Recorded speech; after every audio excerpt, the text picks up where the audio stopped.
Guys, welcome back to Sweet Chillies. मैं और उधीर, कैसे हैं आप लोग गाइस? आज हम लोग देखने वाले हैं Khan GS research centre channel से PM Modi security breach, SPG PM Modi Punjab visit. Okay, तो चलो यार खान सर की ये वीडियो देखते हैं। बहुत दिनों बाद हम लोग खान सर की वीडियो देखने वाले हैं, तो चैनल को तो वीडियो को अंत तक देखना, ओके? बीच में स्किप मत करना। चलो यार वीडियो देखते हैं, उसके बाद में इसके बारे में बात करेंगे।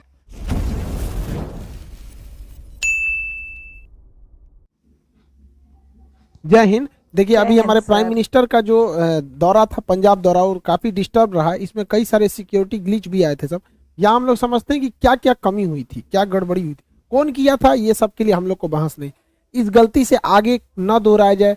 कहाँ कहाँ मेन जो की पॉइंट्स थे जहाँ पर इसको ध्यान रखना चाहिए था, वो उसको हम समझते हैं। देखिए, मेनली था हमारे प्राइम मिनिस्टर का पंजाब में दौरा था, जहां पर वो कई सारे योजनाओं का भी उद्घाटन करने वाले थे। ये चुनावी रैली भी थी, लेकिन कई सारे विकास की योजनाओं में भी था, कई बहुत महत्वपूर्ण योजनाएं भी थी। तो दिल्ली से ये भटिंडा गए थे बाई फ्लाइट। भटिंडा से हेलीकॉप्टर से जाना था हुसैनी वाला, फिर वहां से जाना था फिरोजपुर। हेलीकॉप्टर जो था MI-17V5, वही वाली जो बिपिन रावत सर का जो क्रैश हुआ था। तो हेलीकॉप्टर को पहले 2 बार उड़ा के देखा गया, मौसम बहुत खराब था, तो लास्ट टाइम पे डिसीजन लिया गया कि सड़क से जाना है। सड़क से जाने था हुसैनी वाला, उसके बाद यहाँ से 25 किलोमीटर आगे फिरोजपुर। ये दोनों ही जगह जो है पाकिस्तान बॉर्डर के एकदम करीब है। लेकिन हुसैनी वाला से पहले ही फ्लाईओवर पे हमारे प्राइम मिनिस्टर का जो कॉन्वॉय था, काफिला रुक गया। अब इसको टोटल एक एक करके हम लोग समझते हैं। प्राइम मिनिस्टर की सिक्योरिटी बहुत प्राइम लेवल की होती है, सबसे बेस्ट सिक्योरिटी मानी जाती है। इनके काफिले में जितनी गाड़ियां होती है बुलेट प्रूफ होती हैं। अभी सुने होंगे 7 करोड़ की एक गाड़ी आई है, बुलेट प्रूफ गाड़ी। काफी जबरदस्त गाड़ियां होती हैं इनमें। हमेशा आगे चलने पे रोड को क्लियर करा दिया जाता है। तो ये उनकी सिक्योरिटी में जो लगे होते हैं, SPG होती है, स्पेशल प्रोटेक्शन ग्रुप। आप इसमें डायरेक्ट कभी नहीं जा सकते हैं। आपको आर्मी या पैरामिलिट्री फोर्स या पुलिस में बहुत बेहतरीन काम किए रहेंगे तो आपका सिलेक्शन इसमें होता है बहुत बेहतरीन ढंग के, तब आप बनते हैं SPG, special protection group. SPG दिखती है भले सूट में, लेकिन अंदर उनके पूरा बुलेट प्रूफ रहता है। हर चीज वो अंदर रखे रहते हैं। उनके पास बहुत ही लेटेस्ट हथियार होती है, पिस्टल्स होते हैं। आंख पर काला चश्मा होता है कि वो किधर देख रहे हैं पता नहीं चलता है। बुलेट प्रूफ सूट होती है, पिस्टल होता है, हर चीज से ये लैस होते हैं आधुनिक हथियारों से। प्राइम मिनिस्टर के पास 3 लेयर की सिक्योरिटी होती है। इनके सबसे पहले आसपास में जो होते हैं वो SPG के कमांडो होते हैं। SPG कमांडो के घेरा के बाद जो होती है वो पैरामिलिट्री के कमांडोज होते हैं, और उसके बाहर जो घेरा होता है उसमें पुलिस होती है। पुलिस के बाहर जो घेरा होता है उसमें ट्रैफिक पुलिस होती है। तो मेनली सिक्योरिटी के लिए 3-3 लेयर की सिक्योरिटी होती है। तो आप ये समझ सकते हैं कि हमारे प्राइम मिनिस्टर के लिए कितनी जबरदस्त लेयर की सिक्योरिटी होती है। SPG कमांडो में भी कई लेयर होते हैं। कुछ होते हैं जो केवल प्रोटेक्शन देते हैं, कुछ हमला भी करते हैं। हमारे SPG कमांडो के पास जब भी प्राइम मिनिस्टर चलेंगे, देखिएगा इस तरह से बैग लेके लोग चलते रहते हैं। कुछ कमांडो बैग लिए रहते हैं। अब देखेंगे इनके पास हथियार नहीं रहते हैं, और ये जो बैग लिए रहेंगे हमेशा प्राइम मिनिस्टर के पास ही खड़े रहते हैं। ये बैग नहीं है, ये एक्चुअली बुलेट प्रूफ है। जब भी अटैक होगा तो ये बैग इस तरह से खुल जाता है, कई लेयर में ये खुल जाता है, और ये बुलेट प्रूफ होता है। इसको लेके हमारे प्राइम मिनिस्टर को चारों ओर से घेर लिया जाता है ताकि बुलेट्स ना लगे। ये जरूरी भी है, हमारे देश के प्राइम मिनिस्टर है, उनकी सिक्योरिटी में कहीं भी कमी नहीं होनी चाहिए। अब हुआ क्या, दिल्ली से वो पंजाब गए। पंजाब एक्चुअली पाकिस्तान से एकदम करीब है, बॉर्डर ही बनाता है। तो पंजाब में यहाँ पर है फिरोजपुर। आप देखिए पाकिस्तान से एकदम सट के है यहाँ पर। तो यहाँ जब गया, भटिंडा एयरपोर्ट पर उतर गया। भटिंडा एशिया की सबसे बड़ी सैनिक छावनी है, बहुत ज्यादा, वहां लगभग 1.5 लाख फौजी रहते हैं वहां पर। तो भटिंडा के बाद भटिंडा तो जहाज से लैंड किए, उसके बाद हेलीकॉप्टर से जाना था, मौसम खराब था, इस वजह से ये इन्हें सड़क से जाना पड़ा। यहीं से गलतियां चालू हुई। एक एक करके गलती समझते हैं। 100 किलोमीटर लंबी सड़क को क्लियर कराने की जिम्मेदारी पंजाब पुलिस की थी। सड़क से जाने का रास्ता पहले से तय नहीं था। अचानक मौसम खराब हुआ और हेलीकॉप्टर कैंसिल हुआ, जिस वजह से अमूमन इस रास्ते पे 2.5 घंटे लगते हैं। 100 किलोमीटर के सफर में लगभग 2.5 घंटे लगते हैं। महज 3 घंटे के सूचना पर इसे खाली करा लिया गया। इस पे SPG को सवाल उठाना चाहिए कि जहां 2.5 घंटे लगते हैं, 100 किलोमीटर लंबा है, इस पे आप इतना जल्दी क्लियरेंस कैसे दे सकते हैं यहाँ पर? तो यहाँ SPG को आपत्ति जताना चाहिए, और यहाँ पे पंजाब पुलिस के DGP को साथ रहना चाहिए, लेकिन वो वहाँ उपलब्ध नहीं थे। ये गलती थी, वहाँ पे उन लोग को एक्सेप्ट करना चाहिए। यहाँ पर इन लोग से ये गलती हुई है। यहाँ पर कॉन्वे सबसे ठीक ठाक चल रहा था। अगली गलती देखिए क्या होती है। जब भी राष्ट्रपति प्रधानमंत्री का काफिला जाता है तो उनकी गाड़ियों में एक बहुत बड़ी संख्या होती है, 25 से 40 गाड़ियां रहती हैं। ये गाड़ियों का एक ग्रुप रहता है, लेकिन इन गाड़ियों के ग्रुप के आगे 5-7 गाड़ियां चलती हैं, जिसे हम पायलट कहते हैं। पायलट गाड़ी कहते हैं। उसमें सबसे आगे एक बाइक वाला रहेगा, देखिएगा इसमें, ये देखते रहता है कि सब कुछ, कोई दिक्कत नहीं है। उसके बाद एक पुलिस की जिप्सी रहती है, इसे हम लोग रूट क्लियरिंग पार्टी कहते हैं। ये 5-6 की ग्रुप में रहते हैं सब, और जो मेन काफिला उससे ये 3-4 किलोमीटर आगे होते हैं, ताकि ये पहले ही देख लेते हैं कि कोई गड़बड़ी तो नहीं है। तो जो रूट क्लियरिंग पार्टी थी, जो पायलट गाड़ी थी, इनको दिखा ही नहीं, इन लोग की लापरवाही देखिए, इन लोग को नहीं दिखा कि सामने ट्रैक्टर लगाया गया है, रास्ता जाम है। कैसे ये लोग यही रास्ता बताते रहते हैं, वायरलेस पे पीछे कांटेक्ट में रहते हैं। जो मेन काफिला होता है हमारे प्राइम मिनिस्टर का, वो पीछे रहता है 3-4 किलोमीटर, और ये वायरलेस पे रहते हैं कि ऑल क्लियर। हर किलोमीटर पे ये बताते रहते हैं कोई दिक्कत नहीं है, कुछ भीड़ है यहाँ है, बाकी सब क्लियर। इन लोग को नहीं दिखा कि किसान ट्रैक्टर लेके एक सड़क के किनारे आए हैं, तो इन लोग की भी गलती है। पहले पायलट क्लियरेंस दिया कैसे गया और सड़क पर फंस कैसे गया, तो यहाँ पे भी एक गलती हुई, जो पुलिस की गलती थी। अब तक जो गलती बताए ये सारी पुलिस की थी। अब एसपीजी से कहाँ कहाँ मिस्टेक हुआ उसको हम समझते हैं। स्पेशल प्रोटेक्शन ग्रुप बहुत बेहतरीन है, उनके अरुण कुमार सिन्हा, AK सिन्हा जी हैं, चीफ हैं, अभी IPS अधिकारी हैं। ये बहुत हायर रैंक होता है। कितना बड़ा ये लोग बेवकूफ़ी किए हैं जरा सोचिए। PM का काफिला लगभग आधे घंटे 20 से 30 मिनट फ्लाईओवर पे रोका है लोग। ये लोग बुद्धि देखिए इन लोग का, मतलब पुल पे रोक दिए हैं प्राइम मिनिस्टर को। क्यों? तो भैया पुलवा आगे से जाम है। अच्छा ये बताओ, अगर पीछे से जाम कर देता तो पुलवे पे अटक जाता। अरे भैया, अगर आपको 20 मिनट रोकना था, आपको लग रहा था जाम है, तो थोड़ा सा पीछे आके रुकते। पुलवा पे चढ़ के काहे लिए रोके हैं? फ्लाईओवर पे हमारे प्रधानमंत्री को रोक देंगे भाई?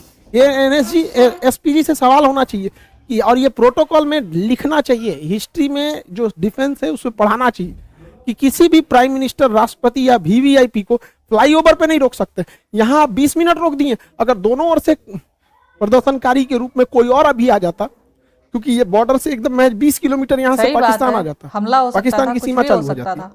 तो काफी करीब है। और नीचे से अगर फ्लाईओवर को उड़ा देता सब कोई, ID या विस्फोटक लगा के, तो सारा काफिला नीचे चला था। यहाँ पे ऐसा तो दिमाग लगा रहे हैं लोग।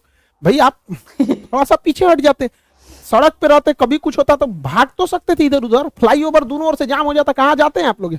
यहाँ पे गलती SPG की थी। यहाँ पर आप लोग को जवाब देना चाहिए। हम लोग तो भाई बताते हैं कहाँ गलती। दूसरी गलती, फ्लाईओवर पे जब हमारे प्रधानमंत्री कह रहे हैं कि हम जिंदा वापस आ गए, मतलब सिचुएशन क्रिटिकल हुई होगी वहां पर, तभी वो ऐसा स्टेटमेंट दे रहे हैं। जब इतना स्टेटमेंट हो गया और आपको वापस लेके आना है, तो आप आधा घंटा बाद लेके आइएगा जी। SPG वाले लोग आप जवाब दीजिए कि हमारे प्राइम मिनिस्टर अंदर बैठे हुए हैं यहाँ पर। अब देखिए हल्का सा मास्क दिख रहा होगा आपको। जब यू टर्न लेना है, देखिए कि आगे किसान है, इंटेलिजेंस रिपोर्ट आपको पहले से पता होगी, माहौल देख लीजिए क्या है क्या नहीं, तुरंत लेके हटिए। 2 से 3 मिनट हो गया, हाँ भाई खत्म, कैंसिल हुआ, रैली कैंसिल हुआ, प्रोग्राम हम वापस लेके आएंगे। तो SPG हमारे प्रधानमंत्री को आधा घंटा रोक के रखेगी। यहाँ SPG को भी जवाब देना पड़ेगा कि आप आधा घंटा काहे लिए रोक के रखे, वापस तुरंत लेके आना चाहिए। अगली गलती सुनिए ध्यान से, गृह मंत्रालय के अंडर में आता है खुफिया एजेंसी, इंटेलिजेंस ब्यूरो, और गृह मंत्रालय है, और हमारे अजीत डोभाल साहब, इनकी योग्यता पे तो कोई शक नहीं है। लेकिन इंटेलिजेंस ब्यूरो और रॉ तो खैर बाहर में काम करती है, लेकिन यहाँ जिम्मेदारी टोटल इंटेलिजेंस ब्यूरो। ये इंटेलिजेंस ब्यूरो को ये पता होना चाहिए कि जब जहाज हवाई मार्ग से मार्ग जब कैंसिल हुआ है, तो जो रास्ता जा रहा है वो ग्रामीण मालवा होके जा रहा है भटिंडा के लिए। भटिंडा से ग्रामीण मालवा होते हुए ये हुसैनी वाला और फिरोजपुर जा रहा है। और ग्रामीण मालवा का जो क्षेत्र है वो एकदम हॉट पॉइंट बना हुआ है प्रदर्शनकारी के लिए। तो इंटेलिजेंस ब्यूरो ने कैसे क्लियरेंस दे दिया कि अभी देख रहे हैं इतना बड़ा प्रोटेस्ट हुआ था, इतना बड़ा भीषण कई घटनाएं हुई, अभी किसानों में भी कुछ रोष था जो लखीमपुर की घटना को लेकर, ये सब। तो इंटेलिजेंस ब्यूरो को क्लियरेंस कैसे दे दिया कि भैया उस रूट से ले जा रहे हो जहां प्रदर्शन का केंद्र बना हुआ है, वो भी हमारे प्रधानमंत्री को। प्रधानमंत्री देश का होता है, किसी पार्टी का नहीं होता है, तो देश सर्वोपरि होना चाहिए। तो इंटेलिजेंस ब्यूरो का भी यहाँ फेलियर है, सबको जवाब देना चाहिए यहाँ पर। लेकिन मीडिया वाले ये सब सवाल तो पूछेंगे नहीं। हालांकि प्रधानमंत्री जब वापस आए तो उन्होंने हमारे प्रेसिडेंट साहब से भी मुलाकात किया। अब इस पे अटकलें ये भी लगाई जा रही है कि आर्टिकल 356 लगा के राष्ट्रपति शासन यानी राजकीय आपात स्टेट इमरजेंसी लगाई जाएगी। हालांकि ये इतना आसान नहीं है, और लगा देता तो भी ठीक है था। इलेक्शन होने वाला है, प्रेसिडेंट रूल रहने के बाद थोड़ा सा ठीक ठाक से रहता है। हालांकि ये बहुत वर्स्ट कंडीशन में ही ये इसे लगाया जा सकता है। गृह मंत्रालय ने भी पंजाब सरकार से मांगा है कि आखिर ऐसी क्या गलती थी कि मुख्यमंत्री वहां से रिसीव करने नहीं आए। तो मुख्यमंत्री का अपना कहना है कि कोरोना प्रोटोकॉल को लेकर जूम में थे, रैली भले करेंगे लोग, वहां कोरोना प्रोटोकॉल नहीं लगेगा, लेकिन प्रधानमंत्री के लिए कोरोना प्रोटोकॉल लगेगा। दूसरा कि मुख्यमंत्री को छोड़ो, हटाओ भैया, तुम आए चाहे ना आए, राजनीतिक मैटर है, लेकिन उस राज्य के डीजीपी को कि प्रधानमंत्री के काफिले में सबसे आगे रहना पड़ता है, और डीजीपी जहां रहेगा पुलिस प्रशासन ऐसे ही रहेगी, क्योंकि किसी भी राज्य का सबसे बड़ा हेड होता है DGP, director general of police. राष्ट्रपति प्रधानमंत्री के काफिले में डीजीपी नहीं थे, ये तो एकदम सरासर गलत है। तो पंजाब पुलिस को इस पे जवाब देना चाहिए। हालांकि गृह मंत्रालय ने इन लोगों से जवाब तलब किया है कि आप लोग वहां पर डीजीपी उपलब्ध क्यों नहीं थे। लेकिन लौटते समय जो कहा जा रहा है कि प्रधानमंत्री ने किसी अधिकारी को कहा कि अपने मुख्यमंत्री को थैंक्स कहना कि हम जिंदा वापस आ गए, ये स्टेटमेंट थोड़ा सा अलग है। देखिए, अगर ये स्टेटमेंट केवल हिंदुस्तान के लोग सुन रहे हैं, ये स्टेटमेंट केवल भारत तक रह जाए, तब तो कोई दिक्कत नहीं है। लेकिन जरा सोचिए, एक विदेशी मीडिया जब इसे सुनेगी तो क्या सोचेगी कि कोई प्रधानमंत्री अपने देश में कह रहा है कि हम सुरक्षित जिंदा वापस आ गए। आप ये बोल सकते थे प्रधानमंत्री के कार्यालय के जो भी अधिकारी हैं कि हम सुरक्षित वापस आ गए, लेकिन जो होता है ना कि जिंदा वापस आ जाए, काफी हार्ड वर्ड हो जाता है ये कि मतलब आपने ऐसा बोल रहे हैं, क्योंकि देश आप ही का है। अल्टीमेटली आप कहीं भी जाते हैं तो हमारे प्रधानमंत्री से ही हमारी पहचान होती है। कोई राज्य के मुख्यमंत्री को नहीं जानता है, किसी को नहीं पता कि अमेरिका के 50 राज्यों में किसी एक राज्य का मुख्यमंत्री का नाम, सब वहाँ जो बाइडेन को जानते हैं। अगर मान के चलिए पुतिन कहते हैं कि बहुत धन्यवाद कहते हैं उस राज्य के मुख्यमंत्री को कि हम जिंदा वापस आ गए, तो भारत के लोग क्या सोचेंगे? आपको जानकर ताज्जुब होगा, चीन का राष्ट्रपति शी जिनपिंग पिछले 2 साल से कहीं नहीं गया है, क्योंकि वहां गृह युद्ध का माहौल चल रहा है, लेकिन उसकी मीडिया ने इसको छुपा के रखा है। उसके प्रधानमंत्री वर्चुअल मीटिंग में जाते हैं, अभी तक कहीं 2 साल से बाहर नहीं निकला है, क्योंकि आंतरिक कलह चल रहा है। तो ये जो स्टेटमेंट है, अगर इंडिया तक में है तो कोई दिक्कत नहीं, किसी को भी कोई दिक्कत नहीं, लेकिन खुद से सोच के देखिए, जो बाहरी मीडिया, ये इंटरनेशनल जो लीडर हैं, ये क्या सोचेंगे? क्योंकि जब ये लोग भी भारत में आते हैं ना, तो इन लोगों की भी सिक्योरिटी एसपीजी और एनएसजी कमांडो ही कहती है। तो कल को ये सब भी कहेगा सब भैया, तो आप अपने कह रहे हैं कि हम जिंदा वापस आ गए, तो विदेश में थोड़ी सी छवि खराब हो। खुद हमारे प्रधानमंत्री कहते हैं, इतने दिलेर हैं, आप दिलेरी की बात कहते हैं, बिना बताए 2015 में नवाज शरीफ की पोती की शादी में गए थे। हमारा सबसे बड़ा दुश्मन, जहां से कभी हमारी दोस्ती की कोई उम्मीद नहीं रहती थी, पाकिस्तान, हमेशा कभी टेररिस्ट अटैक, कभी कश्मीर का इशू, वहां हमारे प्रधानमंत्री देखिए, यहाँ पे 2015 में नवाज शरीफ की पोती की जब शादी थी, ग्रैंड डॉटर की, बिना बताए चले गए थे अफगानिस्तान दौरे पे, वहां से अचानक चले आए वहां पर। तो वहां पे इन्होंने नहीं कहा कि हम जिंदा वापस आ गए, जबकि जब वहां पे प्रधानमंत्री जब गए थे 2015 में, हम लोग न्यूज देखे, लोग धक धक कर रहा था, अरे भैया बिना बताए गए हो वहां जगह। क्योंकि काफी मोदी जी जो है पाकिस्तान को लेकर पीओके के लोग काफी हार्ड डिसीजन लेते हैं। तो थोड़ा सा आदमी को भी रहता है कि हमारा प्रधानमंत्री दुश्मन के घर में गया, और वो भी जो गए थे ना, भारत के हेलीकॉप्टर नहीं था, नवाज शरीफ के अपने हेलीकॉप्टर में बैठ के गए, पता नहीं पाकिस्तानी हेलीकॉप्टर चाइना से खरीदा था, क्या होता क्या नहीं। तो वहां पे ये स्टेटमेंट नहीं था, ऐसा नहीं होता। कह देना चाहिए था कि हाँ सिक्योरिटी में बहुत ग्लीच हुआ, सिक्योरिटी में ऐसा नहीं होना चाहिए। लेकिन एक होता है ना जिंदा वापस आना, वो भी प्रधानमंत्री के मुंह से थोड़ा सा ऑकवर्ड सा लगने लगता है भैया। तब हम लोग कहाँ जाएंगे भाई? प्रधानमंत्री के ऊपर हर महीने 50 करोड़ रुपए खर्च होते हैं सिक्योरिटी में। एक दिन में 1 करोड़ 60 लाख पर दिन का खर्चा है, अगर ये दिल्ली में बैठे हैं तो। और बाहर जाएंगे तो प्रतिदिन 2 से 2.5 करोड़ रुपए खर्च लगेगा। तो 2 करोड़ रुपए प्रतिदिन का खर्च के आधार पर अगर ऐसा स्टेटमेंट आता है, तो फिर एसपीजी को सोचना चाहिए भैया आप किस तरह की सिक्योरिटी दे रहे हैं कि प्रधानमंत्री करें। और ऐसा नहीं है कि केवल पहली बार जाम में फंसे।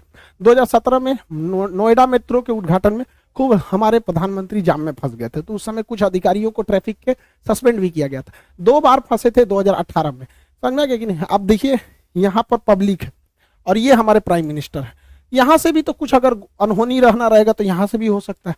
यहाँ पे अब यहीं पे देख लीजिए, यहाँ हमारे नितिन गडकरी साहब हैं, सड़क परिवहन मंत्री, यहाँ प्राइम मिनिस्टर, यहाँ पे पब्लिक इतनी ज्यादा, यहाँ पे भी इतना नहीं है। सिक्योरिटी बहुत सजग रहती है। अब वो जमाना नहीं है इंदिरा गांधी वाला या फिर राजीव गांधी वाला, लेकिन फिर भी देश के प्रधानमंत्री की सुरक्षा के साथ ऐसा खिलवाड़ अच्छी बात नहीं है। जो भी है गलत है, उसको सजा देनी चाहिए और रूल बुक में इसको रखना चाहिए कि कभी किसी फ्लाईओवर पे आधा घंटा तक किसी प्रधानमंत्री को वेट नहीं कराना चाहिए। और दोनों लोग से प्रदर्शनकारियों को भी दूर रखना चाहिए।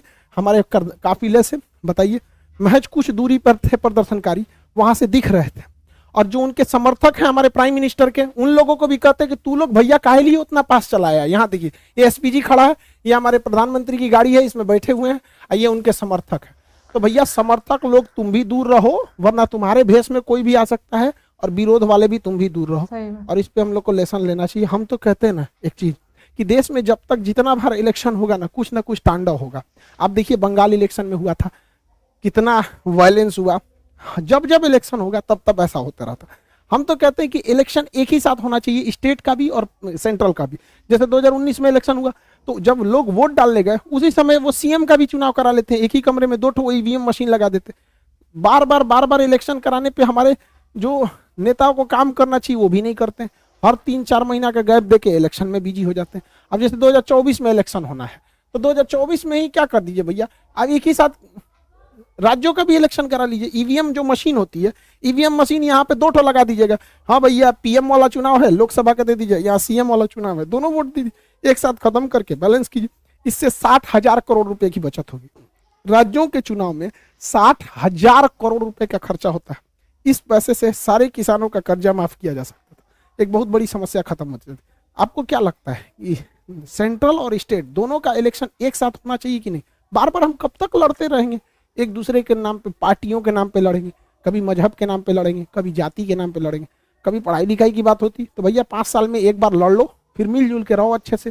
सेंट्रल वाले भी पूरा काम करते रहे, आधा समय तो चुनाव में बिजी रहता है। खैर जो भी हुआ गलत हुआ, प्राइम मिनिस्टर के साथ ऐसा नहीं होना चाहिए। हम लोग को भाई जहाँ जहाँ गलती हुई वो हम बताएं, कौन गुनहगार है उसको सजा देना सेंट्रल का काम है, सेंट्रल अच्छे से करेगी। आई होप आप समझ गए होंगे। मिलेंगे नेक्स्ट क्लास में। जय हिंद। ओके यार, यहाँ पे ये वीडियो ख़त्म। एंड जो भी लापरवाही हुई है ना यार, ये टॉलरेट की जाने वाली नहीं है। पहली बात तो जो स्पेशल फोर्सेस हैं, ठीक है, उनके द्वारा की गई लापरवाही वो भी सहन नहीं की जा सकती। आप प्राइम मिनिस्टर, इस देश का जो सेकंड मोस्ट इम्पॉर्टेंट इंसान है, उसकी सुरक्षा में इतनी बड़ी लापरवाही कैसे हो सकती है? सबसे पहले तो प्रेसिडेंट होता है, देन प्राइम मिनिस्टर होता है, देन उसके नीचे और सिस्टम के लोग आते हैं, ठीक है।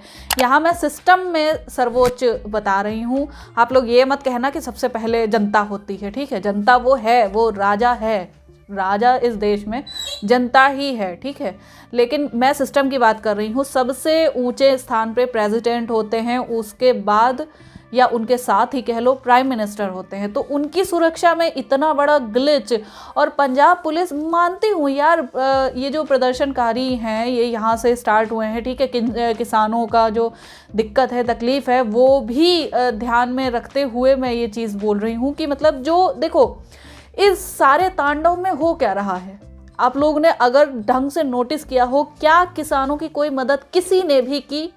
सरकार को छोड़ दो और किसी ने, अगर इतना ज़्यादा हमदर्दी है, किसी और ने कोई मदद की नहीं। उल्टा किसानों की आड़ लेकर और लोग अपने दिल का गुस्सा, अपनी भड़ास, अपना उल्लू सीधा कर रहे हैं वहाँ पे, ठीक है। तो ये चीज़ नहीं होना चाहिए, पहली बात तो, है ना। दूसरी बात, वो गुस्सा, वो तांडव, वो प्रदर्शन, वो सब अपनी जगह है। जो करंट प्राइम मिनिस्टर हैं उनकी सुरक्षा के साथ अगर इतना बड़ा ग्लिच होगा तो आगे आने वाले जो प्राइम मिनिस्टर्स हैं, क्या वो अपनी सेफ्टी को लेकर ऐसे निश्चिंत हो पाएंगे? वैसे तो कोई नहीं हो सकता, क्योंकि कब कहाँ से, भैया देखो बोलना नहीं चाहिए, लेकिन मौत कब कहाँ से आनी है ये किसी को नहीं पता है, वो अपना रास्ता खोज लेती है, ठीक है। तो यार ये जो ग्लिच हुआ है, ये जो टेक्निकल खराबी आई है, ये जो टेक्निकल क्या, ये पता है आलस है लोगों का, ठीक है। और ये हमारे देश के जो एक लूज सा सिक्योरिटी सिस्टम है ना, उसे दर्शाता है कि पुलिस अपना काम ढंग से नहीं कर रही, ठीक है। जो पुलिस का जो काम है यहाँ पर कि उन्हें अपने अपर अधिकारियों को, अपने अपर्स को सुरक्षा देनी है, वो चीज़ वो सही से नहीं कर रहे हैं, है ना। जो भी गुस्सा भड़ास जो तुम्हारे मन में है वो अपनी जगह है, अपनी ड्यूटी अपनी जगह है। जो तुम्हारी ड्यूटी थी वो तुम्हारे को निभानी चाहिए थी। और डीजीपी वहाँ पे थे ही नहीं, मुख्यमंत्री वहाँ पर थे ही नहीं। ये कंप्लीट जो वो बायकॉट दिखाया गया है ना, अगर बाय द वे उन्हें कुछ हो जाता है ना, तो इसके लिए क्या कहते हैं। अभी यहाँ पे देखो प्रधानमंत्री का जो स्टेटमेंट है जो उन्होंने दिया, ठीक है, कि हम जिंदा वापस आ गए, ये देखकर तो बाहर वाले सोचेंगे ही, है ना, कि हाँ ये अपने ही देश में सुरक्षित नहीं है। अगर भगवान ना करे कुछ हो जाता वहाँ पर, तो बाहर वालों को कंफर्मेशन हो जाता, ठीक। एक कंफर्मेशन हो जाता कि नहीं भैया, जो भारत में तो जाना ही नहीं है, क्योंकि वहाँ का सिस्टम ऐसा है कि वहाँ का खुद का प्रधानमंत्री सुरक्षित नहीं है ना। तो इस तरह से लोगों के मन में ये गलत भाव पैदा होता है। और जो स्टेटमेंट इन्होंने दिया है, ये भी इसको थोड़ा सा अगर घुमा के बोलते, मतलब राजनीतिक लैंग्वेज में या किसी और तरीके से बोलते कि हाँ हम सुरक्षित वापस आ गए, जैसा कि खान सर ने कहा, या फिर मतलब हम ऐसे हो गए, हम वैसे हो गए, कुछ और तरीके, कुछ और शब्द का इस्तेमाल करना चाहिए था। वहाँ पर ये शब्द जिंदा वापस आ गए, ये सीधे टारगेट करता है जो सिस्टम है उसको, है ना, सिक्योरिटी सिस्टम है उसको। और इस चीज़ का अगर अब भी इस चीज़ का असर नहीं पड़ रहा है तो फिर वो उससे भी ज़्यादा गलती होगी, है ना। इस चीज़ का अगर असर नहीं पड़ा, इस स्टेटमेंट का असर तो अब ये होना चाहिए पॉजिटिव मतलब इसका रिएक्शन तो ये होना चाहिए कि वो उनकी सिक्योरिटी और ज़्यादा बढ़ाएं, अपनी ड्यूटी को समझें, अच्छी तरीके से अपना काम करें, है ना। लेकिन लोग क्या होते हैं, लोग नेगेटिव वे में जल्दी ले लेते हैं उसने ऐसा कहा अब तो हम और नहीं करेंगे। तो ये चीज़ होती, ये नहीं होना चाहिए, ये नहीं होना चाहिए। अगर आपके बड़े बुजुर्ग कुछ कह देंगे तो क्या आप उनको अकेला छोड़ के चल दोगे? नहीं होगा ना। तो जो एक देश का प्रधानमंत्री होता है, वो प्रधानमंत्री और या राष्ट्रपति है, वो हमारे देश के पिता के समान है ना। तो जनता के पिता के समान है, तो अपने पिता को रक्षा देना तो हमारा ही काम है ना। सो यार, आई होप आप लोग को रिएक्शन पसंद आया होगा। अगर पसंद आया हो देन प्लीज़ लाइक और शेयर ज़रूर करना, और अपना ओपिनियन भी कमेंट सेक्शन में ज़रूर शेयर करना। ओके, मैं मिलूंगी नेक्स्ट वीडियो में। Bye bye.